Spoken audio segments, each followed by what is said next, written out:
Welcome to Kenton Teaches. Enjoy the video. In this video, I will explain how to file sales tax in Florida, step by step. First, every business selling taxable goods or services in Florida must register with the Department of Revenue. This is a crucial initial step to ensure compliance. You'll need to obtain a Florida sales tax account number, which is usually done online through the Florida DOR website. This registration is mandatory before you can begin collecting any sales tax from your customers.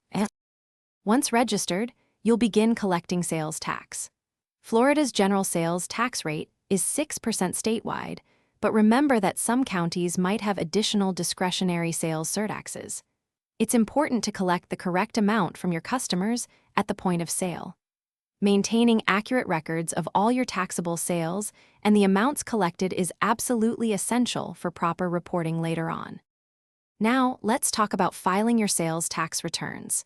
You'll file these electronically through the Florida Department of Revenue website. Your filing frequency, whether it's monthly, quarterly, or annually, depends on your average monthly tax liability.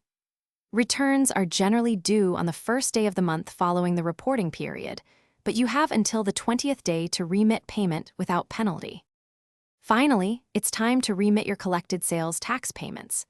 These payments are also made electronically to the Florida Department of Revenue. They are due by the 20th day of the month following the reporting period.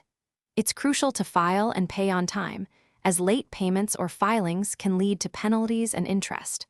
Always maintain thorough records for at least 3 years to ensure compliance during any potential audits. Thanks for watching. Please subscribe if this video was helpful.